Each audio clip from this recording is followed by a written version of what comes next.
আমরা আলোচনা শুনছিলাম নবীজি সাল্লাল্লাহু আলাইহি ওয়াসাল্লামের মেন কর্তব্য যেটা ছিল, সিরাতের মাস জুড়ে আমরা সে আলোচনা শুনব ইনশাআল্লাহ।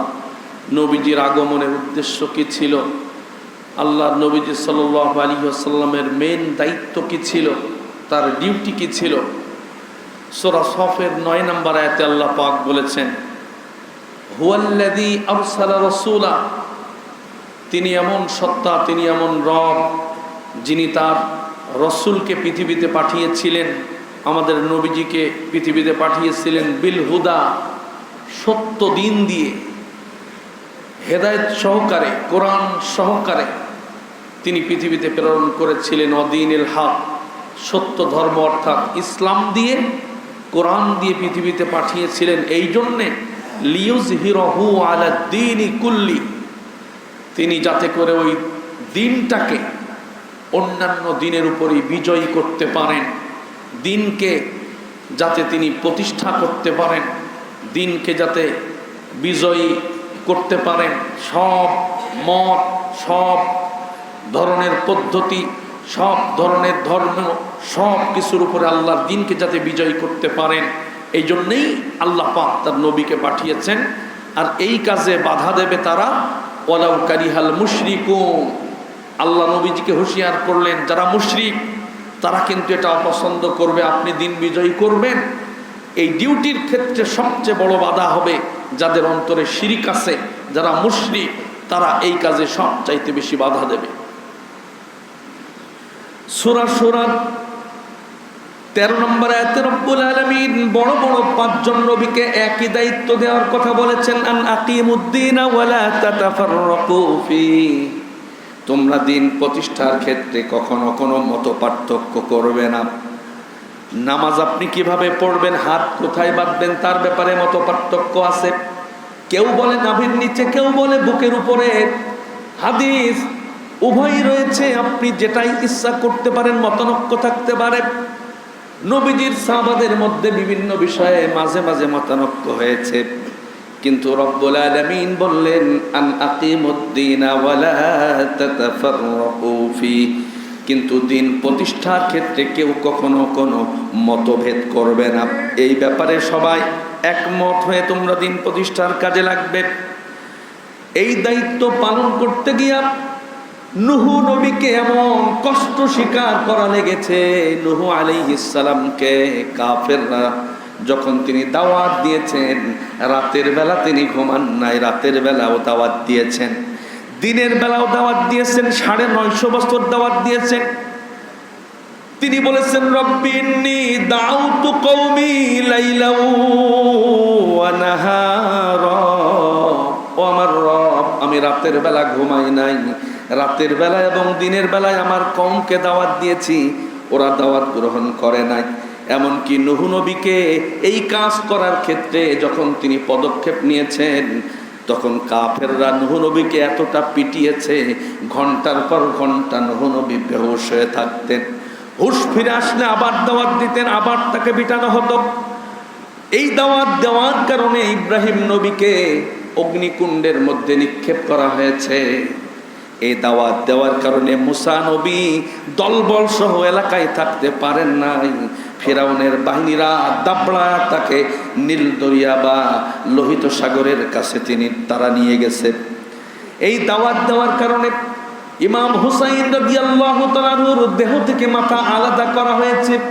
এই দাওয়াত দেওয়ার কারণে হযরতে জাকারিয়া আলাইহিস সালামকে 2 ভাগ করে করাত দিয়ে কেটে কেটে 2 ভাগ করে আলাদা করে দেওয়া হয়েছে, দেহটাকে 2 খণ্ড করা হয়েছে। এই কাজ করার কারণে হযরতে ইয়াহইয়া আলাইহিস সালামকে জেলখানার ভিতরে হত্যা করে মাথা আলাদা করে মাথাটাকে ওই সময়ে যিনি রাজা ছিলেন তার কাছে উপস্থিত করা হয়েছে। এই জন্য আল্লাহ বললেন, এই কাজ ভয়ের কারণে সবাই করতে পারবে না। আল্লাহু ইয়াজতাবি ইলাইহি মাইয়াশা, আল্লাহ যাকে পছন্দ করেন তাদেরকেই এই দিন প্রতিষ্ঠার কাজের জন্য মনোনীত করেন। জোরে কোন সুবহানাল্লাহ। আল্লাহ বললেন, ওয়া ইয়াকুনাদ-দীনু কুল্লুহু লিল্লাহ, সব জায়গায় আল্লাহর দিন চলবে। আমাদের দেশে মসজিদগুলোতে আল্লাহর দিন চলে, এই জন্য মসজিদে কোনো মারামারি নাই, কোনো হানাহানি নাই, কোনো হিংসা বিদ্বেষ নাই।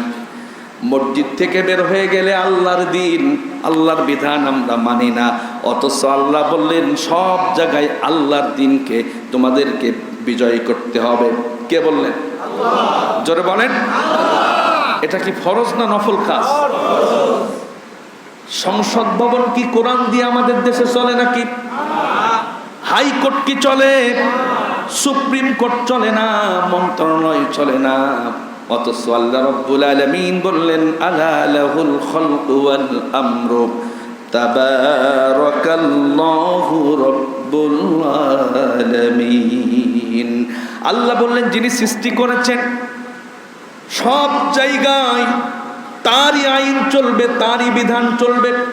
শুধু মসজিদে কোরআন দিয়ে মসজিদ চালাবা তা হবে না।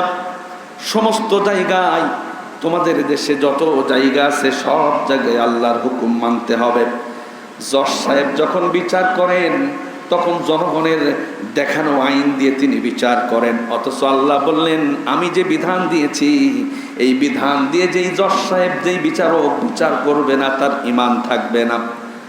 আমার ভাইয়ের এই জন্য সব জায়গায় যদি ন্যায় এবং ইনসাফ প্রতিষ্ঠিত হয়ে যায়, রাষ্ট্রের অবস্থা এমন হবে, রাষ্ট্রের অবস্থা এমন ভাবে পরিবর্তন হবে মানুষেরা কল্পনাও করতে পারবে না।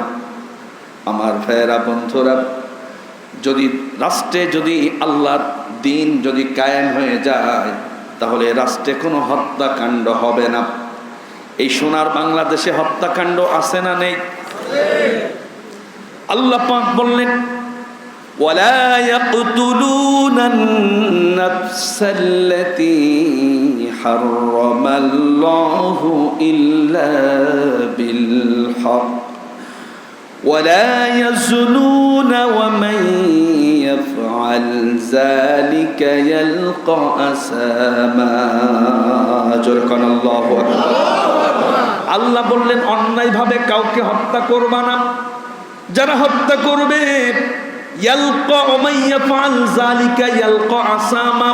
কঠিন যন্ত্রণাদায়ক ঘৃণিত স্থান জাহান্নামে ওদেরকে দূর থেকে নিক্ষেপ করা হবে যারা মানুষ হত্যা করে। সোনার বাংলাদেশে গড়ে দৈনিক 7 জন মানুষকে হত্যা করা হয় অন্যায়ভাবে। কখনো ডাকাত হত্যা করে, কখনো সন্ত্রাসী হত্যা করে, কখনো পুলিশ বাহিনী হত্যা করে, কখনো র্যাব বাহিনী হত্যা করে। প্রতিবেদনে এসেছে দৈনিক গড়ে 7 জন নিরীহ নিরপরাধ মানুষকে সোনার বাংলাদেশে হত্যার শিকার হতে হয়। আমার ভাইয়েরা, বন্ধুরা, বছরে গড়ে সোনার বাংলাদেশে 4000 নিরীহ নিরপরাধ মানুষকে দুনিয়া থেকে বিদায় নিতে হয় সোনার বাংলাদেশ থেকে। কয় হাজার? 4000 মানুষ মরলে তো কিছু হয় না নাকি? একজন মানুষ যদি সারা পৃথিবীর সব মানুষ হত্যা করে, হাদিসে কুদসির ভিতরে আল্লাহ পাক বলেছেন ওই একজন নিরপরাধ মানুষ হত্যা করার কারণে পৃথিবীর সব মানুষকে আমি জাহান্নামে দিতে কোনো দ্বিধাবোধ করব না যে একজন মানুষকে সবাই মিলে হত্যা করবে। আপনারা শুনলে অবাক হবেন, ঢাকা ইউনিভার্সিটিতে গত 2-3 দিন আগে একটা ছেলে মানসিক ভারসাম্য, তার ভারসাম্যহীন মাথায় বুদ্ধিশুদ্ধি এখন লোপ পেয়েছে। এই ছেলেটাকে চোর সন্দেহ করে কয়েক দফা তাকে পিটিয়ে নির্মমভাবে হত্যা করেছে। চোর সন্দেহ হয়েছে, সন্দেহ করে কাউকে পিটিয়ে মারার অধিকার দেশের কারো আছে? কথা বলেন। ওরা জানে যে ছাত্রদের পাওয়ার বেশি, ছাত্রদের বিরাট ক্ষমতা, ওরা দুনিয়া উলট পালট করে দিতে পারে। তার মানে কি এই নাকি একটা নিরীহ মানুষকে পিটায় দুনিয়া থেকে বিদায় করবে? কোরআন বলছে যদি কেউ অন্যায়ভাবে হত্যা করে, যারা পিটিয়ে হত্যা করেছে ওদেরকেও পিটিয়ে হত্যা করার কথা কোরআন বলে দিয়েছে। এই বিচার যদি দিন কায়েম থাকতো, এদের তদন্ত হবে, যার লবিং ভালো থাকবে ও বাইসে যাবে, এরপরে বিভিন্ন রকমারি এর ভিতরে সলচাতুরি হবে। কিন্তু ইসলাম বলছে দ্রুত তদন্ত করে দ্রুত ওদের বিচার কার্যকর করতে হবে। আমি 3 বার যে সৌদি আরবে গিয়েছি, ওখানে একটা মসজিদ আছে, মসজিদের নাম হলো কিসাস মসজিদ। আপনাদের বেনাপোলের হাজী আব্দুল মাজেদ সাহেব গত রাতে ইন্তেকাল করেছেন। আমরা পড়ছি ইন্না লিল্লাহি ওয়া ইন্না ইলাইহি রাজিউন। তিনি আমাকে মক্কা এবং মদিনার অলিতে গলিতে যেই সমস্ত ভাইটাল জায়গা আছে, উনি বৃদ্ধ মানুষ, ভালো মতো হাঁটতে পারে না, উনি আমাকে আলাদা করে হাত ধরে ধরে হাঁটায়া হাঁটায়া সমস্ত জায়গাগুলো দেখিয়েছেন। কোন জায়গায় হজরতে সুমাইয়া রাদিয়াল্লাহু তাআলা আনহার কবর দেওয়া হয়েছে, কোন জায়গায় জীবন্ত মানুষকে হত্যা করা হতো, ওই জায়গা ফাঁকা পড়ে আছে, তিনি আমাকে হাত ধরে ধরে সেই সব জায়গা নিয়ে গেছেন। তিনি জেদ্দায় নিয়ে গিয়েছিলেন, সেখানে কিসাস মসজিদ আমাকে দেখালেন। ওই জায়গায় ভারতে, সৌদি আরবে যদি কোনো হত্যাকাণ্ড হয়, ওই জায়গা তাদেরকে শিরচ্ছেদ করা হয়, ধর থেকে মাথা আলাদা করে দেওয়া হয়। পাশেই আছে দুইটা টিনের, ছোট ছোট টিনের দুইটা খুপড়ি মতো দুইটা টিনের চালা আছে। উনি আমাকে দেখালেন আর বললেন যে পাশে, ডান পাশের এই জায়গায় যেই ছেলেটার হত্যা করা হবে আজকে, ও তো খুনের আসামি, ওকে জজ সাহেব হত্যার রায় দেবেন, ঘোষণা করবেন, জল্লাদ তাকে হত্যা করবে। ওই টিনের খুপড়ায় থাকবে তার আত্মীয় স্বজন। পাশের যে টিনের ঘর দেখতেছেন, ওই জায়গায় যেই ছেলেটার যাকে হত্যার দায়ে তাকে হত্যা করা হচ্ছে, তার আত্মীয় স্বজন সেখানে থাকবে। কোরআন বলে দিয়েছে, হত্যা কার্যকর করার আগে ফামান উফিয়া লাহু মিন আখি, কোরআনে এসেছে যদি তার আত্মীয় স্বজন, তার ভাই, ওই যাকে খুন করা হয়েছিল তার আত্মীয় স্বজন যদি মাফ করে দেয়, ওখান থেকে যদি হাত উঁচু করে বলে যে আমরা মাফ করে দিলাম, তাহলে এই হত্যাকারী বেঁচে যাবে। এছাড়া ওর আত্মীয় স্বজন মাফ না করলে ওই হত্যাকারীকে বেঁচে থাকার কোনো অধিকার নাই। আমাদের সোনার বাংলাদেশেও যদি এই আইনটা হলো মানুষের তৈরি করা আইন না, এই আইনটা দিয়েছেন কে? এই আইনটা ওই দেশে বাস্তবায়ন আছে বিধায় ওই দেশে খুন খারাপি সবচাইতে বেশি কম হয়। সবচেয়ে কম হয় এই কারণে, যাদেরকে শিরচ্ছেদ করা হয় অধিকাংশ বাংলাদেশ থেকে হিজরত করে গেছে ওরা, অথবা পাকিস্তানিদের শিরচ্ছেদ করা হয়। ওই দেশের স্থানীয় নাগরিক, ওই দেশের স্থায়ী বাসিন্দা, ওরা জানে যে মানুষ হত্যা করলে তার শাস্তি কি হবে। আর আমাদের দেশে মানুষ হত্যা করার পরে টাকার গরমে, পাওয়ারের কারণে, দলের গরমে, নেতার গরমে, জজ সাহেবের আত্মীয় হওয়ার কারণে হাজার হাজার হত্যাকারী বুক ফুলিয়ে ঘুরে বেড়ায়, ওদের বিচার হয় না। কথা বলেন ঠিক কিনা? দিন যদি প্রতিষ্ঠিত হয়ে যায়, একজন খুনিও ছাড় পাবে না।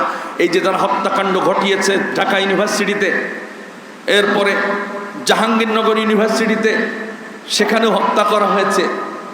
সেই জায়গায় আরেকজন মানুষকে পিটায় হত্যা করা হয়েছে। সমস্ত হত্যাকাণ্ডের বিচারগুলো পাই টু পাই হবে যদি দিন প্রতিষ্ঠিত হয়ে যায়। এক দুজনের বিচার যদি তড়িঘড়ি করে কার্যকর করে দেওয়া যায়, তাহলে আইন কেউ নিজে হাতে তুলে নেবেন, মানুষ হত্যা বাংলাদেশ থেকে বন্ধ হয়ে যাবে।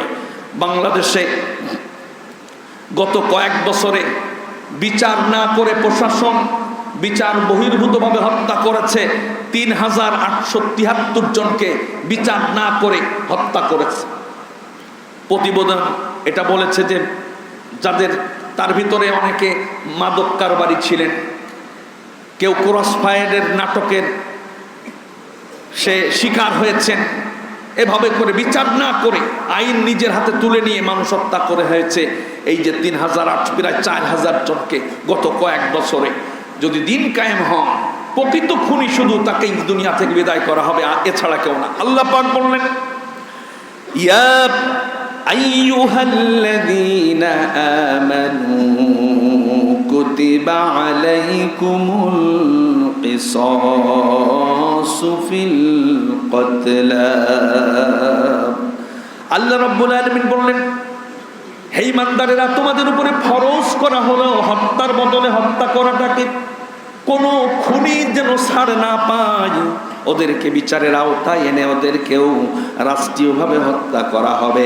এই হত্যার বিচার যদি সোনার বাংলাদেশে হয়, কোনো হত্যাকাণ্ড সোনার বাংলাদেশে আর দেখা যাবে না। কথা বলেন ঠিক কিনা?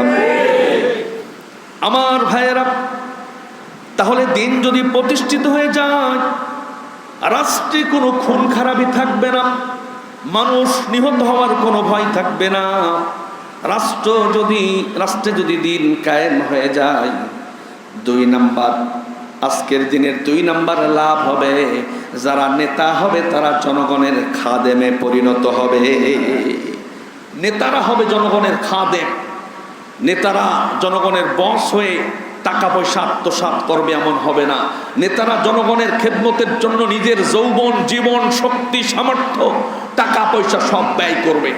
আমাদের দেশের মানুষ, নেতা যারা আছেন তারা কি এই কাজ করে না? টাকা পয়সা আত্মসাতের নিয়েতে নেতা হয়। যদিও বেনাপোলের নেতাগুলো এরকম না, জনগণের কল্যাণে কাজ করে। আমার ভাইয়েরা, দিন যদি প্রতিষ্ঠিত হয়ে যায়, নেতারা জনগণের খেদমত করবে, জনগণের খাদেম হয়ে যাবে।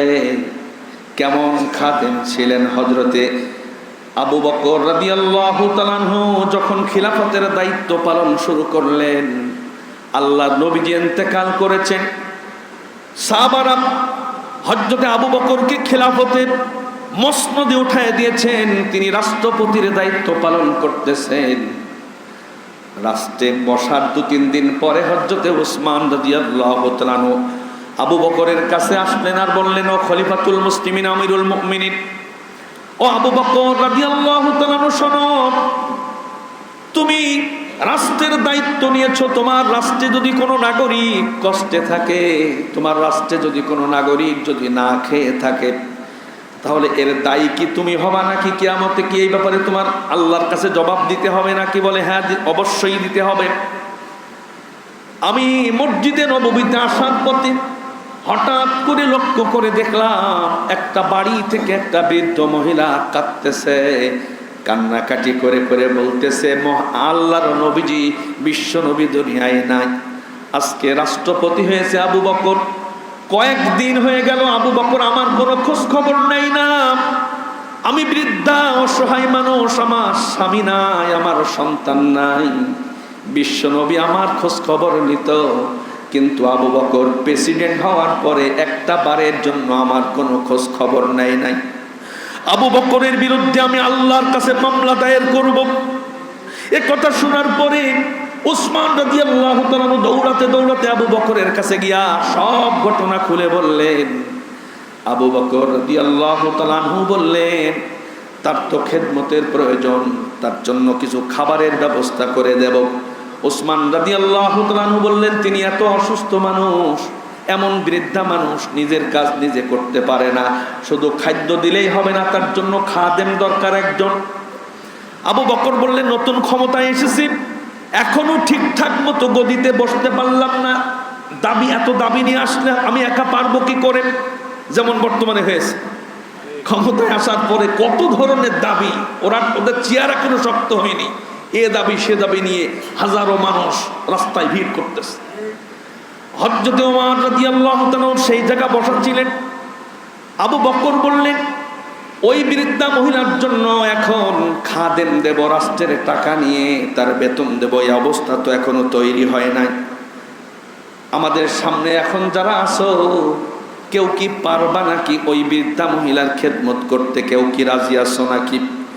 সর্বপ্রথম ইমানের ব্যাটারির তেজ সবচেয়ে বেশি ছিল হযরত ওমর রাদিয়াল্লাহু তাআলা আনহু। তিনি দাঁড়ায় গেলেন, বললেন, খলিফাতুল মুসলিমিন, আমিরুল মুমিনিন, ওই বৃদ্ধা মহিলার খেদমতের জন্য আমি রাজি আছি। আবু বকর রাদিয়াল্লাহু তাআলা আনহু বললেন, তুমি মদিনা রাষ্ট্রের প্রধান বিচারপতি, সকালবেলা তুমি ডিউটিতে যাও আর সন্ধ্যাবেলা বাড়িতে যাও, কখন তুমি ওই বৃদ্ধা মহিলার কখন তুমি খেদমত করবে? হযরতে ওমর রাদিয়াল্লাহু তাআলা আনহু বললেন, আমার অফিসে আসার আগে আর অফিস ডিউটি শেষ হওয়ার পরে এই 2টা সময় আমি ওই বৃদ্ধা মহিলার ঠিকানা যদি জানতে পারি, তাহলে তার আমার রাজদরবারে আমার ডিউটিতে আসার আগে এবং পরে 2টা সময় তার খেদমত করব। হযরতে আবু বকর রাদিয়াল্লাহু তাআলা আনহু বললেন, তোমার মাথায় যেন তোমার দায়িত্ব দেওয়া হলো, তবে সাবধান, দায়িত্বে যদি অবহেলা করো তাহলে কিয়ামতের ময়দানে তুমি কিন্তু আল্লাহর কাছে আসামির কাঠগড়ায় তোমার দাঁড়ানো লাগবে। তুমি নিজেই কিন্তু দায়িত্ব কাঁধে তুলে নিয়েছ। হযরত ওমর রাদিয়াল্লাহু তাআলা আনহু বললেন, ঠিক আছে। পরবর্তী দিন ফজরের নামাজ পড়ে বৃদ্ধা মহিলার বাড়িতে তিনি গেলেন, রওনা হয়ে গেলেন। বুড়িমার কাছে বললেন, আপনার বাড়িতে কাজ করার জন্য, আপনার জামা কাপড় পরিষ্কার করে দেওয়ার জন্য, রান্না বান্না করে দেওয়ার জন্য আমি যুবক আপনার কাছে হাজির হয়েছি। বুড়িমা ভেতর থেকে বললেন, তার আর কোনো প্রয়োজন হবে না, কিছুক্ষণ আগে তোমার চাইতে আর একটু বয়স্ক আর একজন মানুষ, পুরুষ মানুষ এসে আমার খেদমত করে চলে গেছে। হযরতে ওমর অবাক হলেন, আমারে আবু বকরের কাছে আসামি বানানোর জন্য কে এই ষড়যন্ত্র করল? চলে গেলেন। পরবর্তী দিন তিনি ফজরের নামাজের আগেই সেই বৃদ্ধা মহিলার বাড়িতে উপস্থিত হলেন। রাতের বেলা ফজরের আগে অন্ধকার থাকতে থাকতে হযরত ওমর রাদিয়াল্লাহু তাআলা আনহু মহিলার খেদমত করার জন্য চলে গেলেন। মানুষটা তো জান্নাতের সুসংবাদ পেয়েছেন জীবদ্দশায়, অথচ জান্নাত কামাইয়ের জন্য কতটা অগ্রিম এবং আল্লাহর কাছে যাতে দায়ী না হওয়া লাগে এই জন্য কতটা দায়িত্বশীল তিনি ছিলেন, কেমন নেতা তিনি ছিলেন, মুসলমানদের নেতা। পরবর্তী দিন বুড়িমাকে বললেন, বুড়িমা আজকে আমি ফজরের নামাজের আগে এসেছি, আমাকে কি কি কাজ করতে হবে আমার একটু কাজের দায়িত্ব দিয়ে দেন। বুড়িমা বললেন, তোমার আসতে দেরি হয়ে গেছে, তাহাজ্জুদের নামাজ পড়ার টাইমে আরেকজন এসে আমার সব কাজগুলো করে দিয়ে চলে গেছে, তার পরিচয় নাম ঠিকানা আমি জানি না। হযরত ওমর রাদিয়াল্লাহু তাআলা আরো রাগান্বিত হলেন। পরবর্তী দিন একেবারে মাঝ রাতের বেলা তাহাজ্জুদের নামাজের টাইমে হযরত ওমর রাদিয়াল্লাহু তাআলা বুড়িমার বাড়ির কাছে পৌঁছালেন। লক্ষ্য করে দেখলেন একজন পুরুষ মানুষ চাদর দিয়ে মাথা মুখ ঢেকে ওই বুড়িমার বাড়ি থেকে খেদমত করে বাইরে চলে যাচ্ছেন। হযরত ওমর তরবারি বের করলেন, কে চলে যাও, তুমি আমাকে আবু বকরের কাঠগড়ায় আসামি কাঠগড়ায় আবু বকরের কাছে দাঁড় করানোর জন্য এই কাজ করতেছো, তুমি দাঁড়াও, তোমার নাম ঠিকানা তুমি বলো। হাত উঁচু করে তিনি দাঁড়িয়ে গেলেন, মুখটা সামনের দিকে ঘোরায়া চাদর সরালেন। হযরতে ওমর রাদিয়াল্লাহু তাআলা চেহারাটা দেখে অবাক হয়ে গেছেন। ওই লোকটা আর কেউ নয়, 3টা রাত পরপর যিনি খেদমত করেছেন তিনি খলিফাতুল মুসলিমিন আমিরুল মুমিনিন হযরতে আবু বকর রাদিয়াল্লাহু তাআলা আনহু। জোরে কোন সুবহানাল্লাহ। এর নাম নেতা, এর নাম হলো নেতা। আমার ভাইয়েরা, আবু বকর রাদিয়াল্লাহু তাআলা আনহুর সামনে ওমর কণ্ঠ নরম করে বললেন, আপনি আমাদের দায়িত্ব দিয়ে আপনি পরপর 3 দিন প্রেসিডেন্ট মানুষ, আপনার আরো রাষ্ট্রের কত কাজ আছে, আপনি নিজেই দায়িত্ব পালন করলেন, আমার এই কাজ করতে দিলেন না। সঙ্গে সঙ্গে আবু বকর বললেন, ওসমান যখন আমারে বলল যে বৃদ্ধা মহিলা যদি আসামির কাঠগড়ায় দাঁড় করায় কিয়ামতে কি জবাব দিবা, ওই ওসমানের কথা আমার কানে বেজেছে। আমি রাতের বেলা বিছানায় ঘুমাতে পারতেছি না, আমি রাতে ঘুমাতে পারতেছি না, আমার দায়িত্ব নিয়ে আমি চিন্তিত। আসামি হওয়ার আগে সব মানুষ কাজ করার আগে, ওমরের কাজ করার আগে আমি যেন আমার ডিউটিটা পালন করে জনগণের খেদমত করে আসামির কাঠগড়ায় যাতে দাঁড়ানো লাগে, এজন্য আমি আবু বকর 3টা রাত ঘুমাতে পারি নাই, গভীর রাতে এসে আমি খেদমত করেছি। জোরে বলেন আল্লাহু আকবার। নেতা হতে হলে নিজের পকেটের মাল খরচ করে শ্রম দিয়ে এরপরে জনগণের খেদমত করার নাম হলো নেতা। আমার ভাইয়েরা, সমস্ত মানুষেরা নেতা যারা হবে তারা জনগণের খাদেম হয়ে যাবে। জনগণের মাথার উপরে বসে কাঁঠাল ভেঙে তারা খাবে না। দিন যদি প্রতিষ্ঠিত হয়ে যায়, 3 নাম্বার, দেশটা হবে মাদক মুক্ত, কোনো মদ এদেশে থাকবে না। সোনার বাংলাদেশে মদ আছে না নেই? যদিও বেনাপোলে নেই, সব কক্সবাজার টেকনাফ থেকে ঢোকে। কক্সবাজারের একজন মাদক সম্রাট আছে, বদি, নাম হলো বদি, আপনারা চেনেন, অনেকে নাম শুনেছেন। উনি হলো এই মদ চোরাকারবারির বিরাট একজন বস। উনি এমপি থাকা অবস্থায় যে আকাম করেছেন ধরা পড়ার পরে বিভিন্ন সংবাদ মাধ্যমে যখন প্রকাশ হয়েছে, পরবর্তীতে ওনার আর এমপি পদ দেওয়া হয় নাই। বুদ্ধি শুদ্ধি করে ওনার ওয়াইফকে দায়িত্ব দেওয়া হয়েছে, এমপির দায়িত্ব দেওয়া হয়েছে। জোরে খান সুবহানাল্লাহ। বোর যদি পাওয়ার হয় তাহলে স্বামীর পাওয়ার কি বাড়ে না কমে? 2 জন মিলে এইবার শুরু করবে। এরপরে ওরা মাদকের যেই কাজগুলো করেছে, বাংলাদেশে এত ক্ষতি করেছে মদ ঢুকায়া, অবাক হয়ে যাবে। কত যুবকের চরিত্র নষ্ট করেছে, কত মানুষকে ধ্বংস করেছে। অথচ হাদিসে আসছে যেই দেশে মদ সয়লাভ হয়ে যাবে ওই দেশে আল্লাহ দুর্ভিক্ষ আসবে। আল্লাহর পক্ষ থেকে গজব আসবে, আল্লাহর পক্ষ থেকে মহামারী আসবে।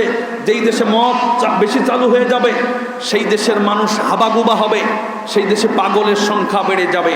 হাদিসের কুফলগুলো বর্ণনা করা হয়েছে। এমনকি নবীজি বলেছেন, লা ইয়াদখুলুল জান্নাতা মুদমিনু খামার, যে ব্যক্তি মদ পান করবে ও কোনোদিন আল্লাহর জান্নাতে যেতে পারবে না। এমনকি নবীজি 8 শ্রেণীর মদের সাথে সংশ্লিষ্ট 8 শ্রেণীর মানুষকে আল্লাহ লানত, আল্লাহর অভিশাপ, আল্লাহর গজব তাদের উপরে পড়বে নবীজি বলে গেছেন।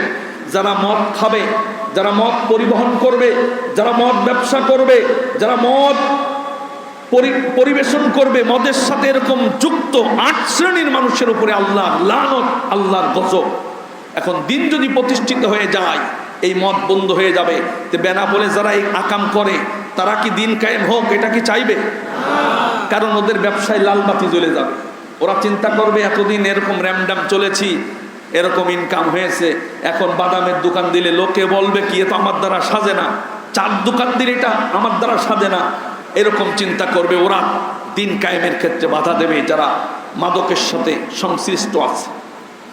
কোরআন বলছে, ইয়া আইয়ুহাল্লাযীনা আমানু ইন্নামাল খামরু ওয়াল মাইসিরু ওয়াল আনসাবু ওয়াল আজলামু রিজসুম মিন আমালিশ শাইতান ফাজতানিবুহু লাআল্লাকুম তুফলিহুন। জোরে বলেন আল্লাহু আকবার। আল্লাহ বললেন 4টা শয়তানের সরাসরি কাজ আছে, তার ভিতরে একটা হলো মাদক। সব ধরনের মাদক এ নিয়ন্ত্রণ করে শয়তান, এর হেডকোয়ার্টার হলো শয়তান।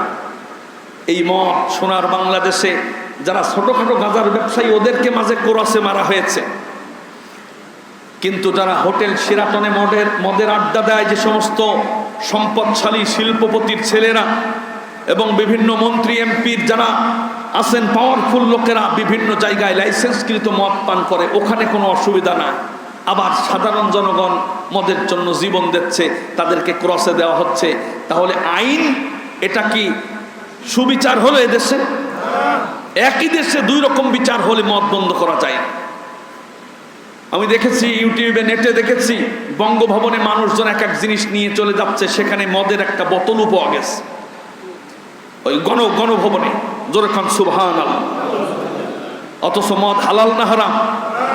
কঠিন হারাম, মারাত্মক হারাম। বড় বড় কয়েকটা হারামের একটা হারাম হলো মদ। বিশ্বনবী সাল্লাল্লাহু আলাইহি ওয়াসাল্লাম বলেছেন, যদি কেউ মদ পান করে, মদের সাথে জড়িত থাকে, তাহলে ইসলাম বলছে, আল্লাহর নবীজি বলছেন, তাকে কাজী সাহেবের মাধ্যমে 80টা বেত্রাঘাত করতে হবে। জনগণ হাজির করে ঘোষণা দেয়া হবে, আজকে বেনাপোলের অমুক মদখোরকে ধরে বেনাপোল যে বলফিল্ড আছে ওই জায়গায় ওকে 80টা বেতের বাড়ি মারা হবে।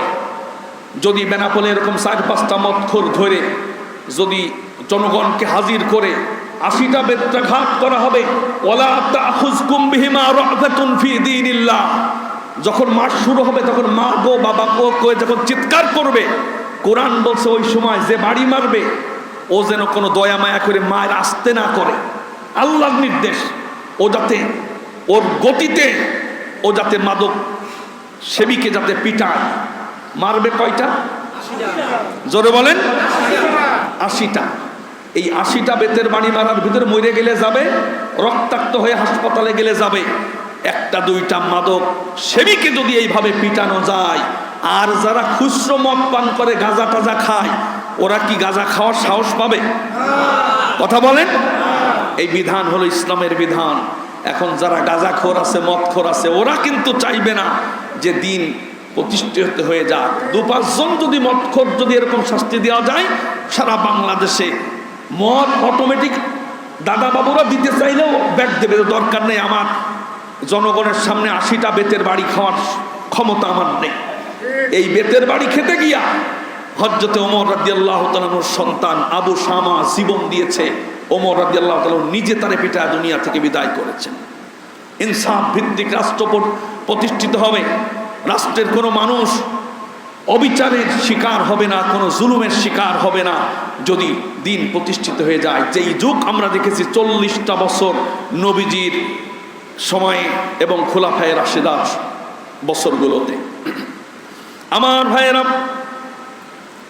দিন যদি কায়েম হয়ে যায়, 3 নাম্বার দেশ হবে দুর্নীতিমুক্ত দেশে। কোথাও কোনো দুর্নীতি থাকবে না।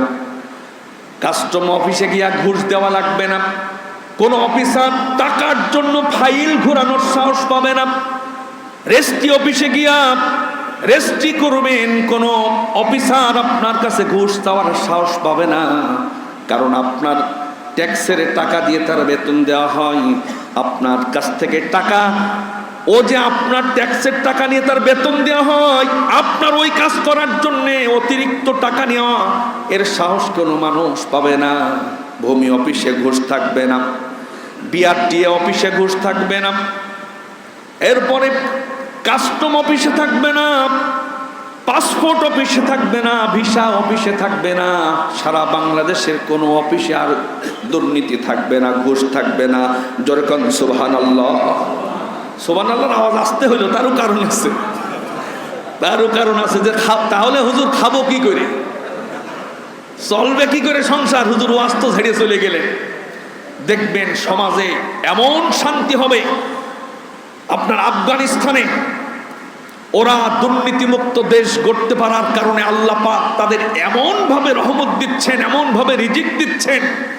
পৃথিবীতে এখন ডালিম উৎপাদনে, বেদানা উৎপাদনে 1 নাম্বার দেশ হলো ওদের পাহাড়ের পাদদেশে। আল্লাহ পাক এত পরিমাণ ডালিম দিচ্ছেন, তারা নিজের দেশের চাহিদা মিটায়া বিভিন্ন দেশে ডালিম সাপ্লাই দিচ্ছে। যেরকম সুবহানাল্লাহ। কোরআন বলেছে যেই জনপদের লোক আল্লাহর ভয় করে রাষ্ট্রে আল্লাহর দিন মেনে চলে, ওই জনপদের মানুষের জন্য আল্লাহ পাক বলছেন বারাকাতিম মিনাস সামাই ওয়াল আরদ, আসমানের দরজা, জমিনের দরজা, রিজিকের দরজা আমি আল্লাহ খুলে দেই। ওদের কোনো রিজিকের অভাব কোনোদিন হবে না। জোরে কোন সুবহানাল্লাহ। আমার ভাইয়েরা, দেশ হবে দুর্নীতিমুক্ত।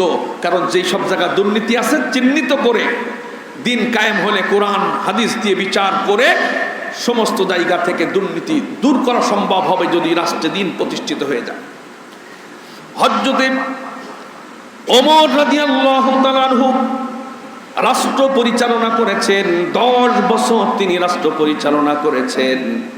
তিনি মাঝে মাঝে ছদ্মবেশে বিভিন্ন জায়গায় যেতেন। কেউ কি দুর্নীতিগ্রস্ত আছে কিনা, কেউ কি ঘুষ খায় কিনা, কেউ কি অন্যায় করে জনগণের হক নষ্ট করে কিনা, এই দৃশ্য দেখার জন্য তিনি ছদ্মবেশ ধারণ করে বিভিন্ন জায়গায় যেতেন।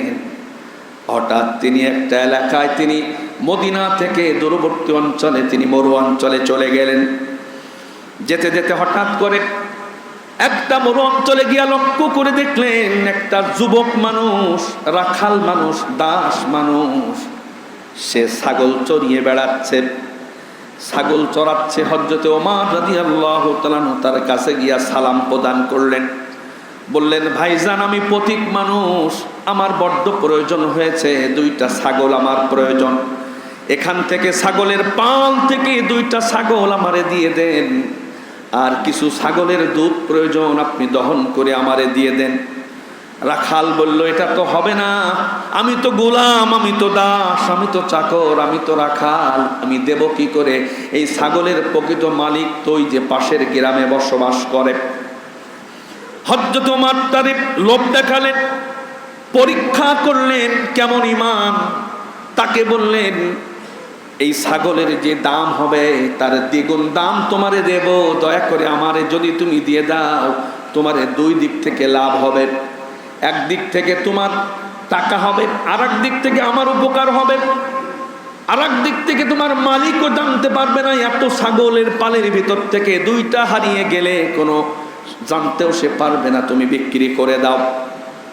রাখাল তিনি বললেন ও পথিক, তোমারে তো চিনি না, তবে তোমার চেহারা সুরত দেখে তো মনে হয় ভালো মানুষ, কিন্তু তোমার কথাবার্তা শুনে মনে হচ্ছে তুমি একটা খারাপ মানুষ। আমার ঈমান হরণ করার জন্য তুমি ষড়যন্ত্র করতেছো। হযরতে ওমর বললেন না না না, আমার বড্ড প্রয়োজন বিধায় তোমার কাছে আমি আবদার করেছি, 2টা ছাগল আমারে দিয়ে দাও। তুমি গিয়া মালিককে বলবা বাঘ আমার ছাগল ধরে নিয়ে চলে গেছে, তোমার মালিকও টের পাবে না, কোনো অসুবিধা হবে না।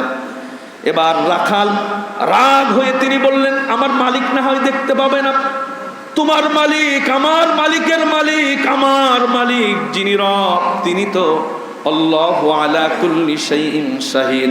রাখাল নিজে ওমরকে বললেন তুমি কি কোরআন পড়ো নাই? তুমি কি কোরআনের এই আয়াত শোনোনি যেখানে আল্লাহ বলেছেন আল্লাহু আলা কুল্লি শাইইন শাহিদ, আল্লাহ সব দেখতে পান, গোপনে তার চোখের আড়ালে কোনো কাজ করা যায় না। তুমি কি এই আয়াতটা পড়ো নাই? তিনি বললেন হ্যাঁ আমি শুনেছি, তবে তোমার আল্লাহ যদি দেখে ফেলে, কোনো গুনাহ যদি হয়ে যায়। ওমর কিন্তু নাছরবান্দা পরীক্ষায় এখনো নিচ্ছেন, বলতেছেন আল্লাহ যদি দেখে ফেলে তা পরে মাপ চেয়ে নিবা আল্লাহর কাছে, আল্লাহ তো ক্ষমাশীল, আল্লাহ দয়াময়, আল্লাহ দয়া করবেন। আমাদের সমাজে এরকম চিন্তা করা লোক আছে না নেই? যা হয়েছে হোক গা, যাক পরে মাপ চেয়ে নেবো, আল্লাহ ক্ষমাশীল, মাফ করে দেবে। সবাই করতেছে, আমি না করলে কেমন হয়, ও আল্লাহ মাফ করবো, ও জাহান্নামে গেলে আমি যাবো, এই জাতীয় চিন্তা আমরা করি। আমার ভাইয়েরা, ওমর রাদিয়াল্লাহু তাআলা তারে বললেন যে আল্লাহর কাছে ক্ষমা চেয়ে নিবা। তখন তিনি বললেন তুমি কি জানো না আমাদের নবীজি জনাবে মুহাম্মদুর রাসূলুল্লাহ সাল্লাল্লাহু আলাইহি ওয়াসাল্লাম, তার কোনো গুনাহ ছিল না, কোনো অপরাধ করেনি, তাও তিনি টেনশন করে দৈনিক দোয়া করতেন অসংখ্যবার, আল্লাহুম্মা হাসিবনি হিসাবান ইয়াসীরা, আল্লাহুম্মা হাসিবনি হিসাবান ইয়াসীরা, আল্লাহুম্মা হাসিবনি হিসাবান ইয়াসীরা। এই পথিক, তুই কি জানিস নে আমার নবীজির কোনো গুনাহ ছিল না, তারপরেও নবীজি কিয়ামতের মাঠে তার হিসাব যাতে সহজ হয়ে যায় এজন্য দুনিয়ায় বারবার অসংখ্যবার আল্লাহর কাছে দোয়া করেছে, আল্লাহ কিয়ামতে আমার হিসাবটা সহজ করো। তা নবীজি যদি অপরাধ না করে যদি অত টেনশন করে, তা আমি দুটো ছাগল বিক্রি করে যে পয়সা হবে আমি আল্লাহর কাছে কিয়ামতের মাঠে দাঁড়াবো কি করে, আল্লাহর কাছে জবাব দেব কি করে? জোরে খান সুবহানাল্লাহ। রাখালের কথা শুনে খলিফার চোখ দিয়ে টপ টপ করে পানি পড়ছে। যেমন কঠিন ছিলেন, আল্লাহর আয়াত শুনলে ওমর সহ্য করতে পারতেন না, চক্ষু দিয়ে টপ টপ করে পানি পড়তো। তিনি মুখ ঘুরিয়ে চলে যাচ্ছেন, তখন রাখাল তাকে ডাক দিলেন, এই পথিক ফুলান ইবনে ফুলান এদিকে আসো। আবার ডাকলেন। রাখালের খুব রাগ হয়ে গেছে, চেহারা সুরত এত ভালো, কত মানুষরা যে বেঈমান করেছে, ওর খারাপ লেগেছে। আবার ডাক দিলেন, এই অমকের ছেলে অমক এদিকে আসো। ওমর দাঁড়ালেন, বললেন যে তুমি কি ওমরকে চেনো, প্রেসিডেন্ট ওমরকে চেনো, তারে কি দেখেছো? বলে না তারে দেখি নাই, তবে তার নাম শুনেছি, সে আইনের ব্যাপারে খুব কঠোর। তোমারে ডাকলাম তার কারণ হলো তোমার চেহারা দেখে ভালো মনে হয়, তুমি কত মানুষে বেঈমান করেছো, তোমার মনটা ভালো না। আমার আশঙ্কা হচ্ছে তোমারে যদি সাইজ করতে পারতাম তাহলে আমার মনটা ভালো লাগতো, যাতে আর কাউকে তুমি বেঈমান বানাতে পারতে না। তা আমি যদি ওমরকে আমার সামনে এখন এই মুহূর্তে পেতাম, তোমার বিরুদ্ধে মামলা দিয়ে তোমার এই চক্রান্ত করার স্বাদ আমি তোমারে মিটিয়ে দিতাম। জোরে কান সুবহানাল্লাহ। বলছে কার কাছে? ওমরের কাছে। ওমর আর দাঁড়াতে পারেন না, ওমরের চোখের পানি আবার ঝরঝর করে পড়তেছে। প্রেসিডেন্ট মানুষ, তিনি বললেন, ভাই তুই আর কিছু বলা লাগবে না, আমার একটা প্রশ্নের জবাব দে, সেটা হলো তোর মালিকের নাম কি, তার বাড়ি কোথায়, তার আমার বড্ড প্রয়োজন।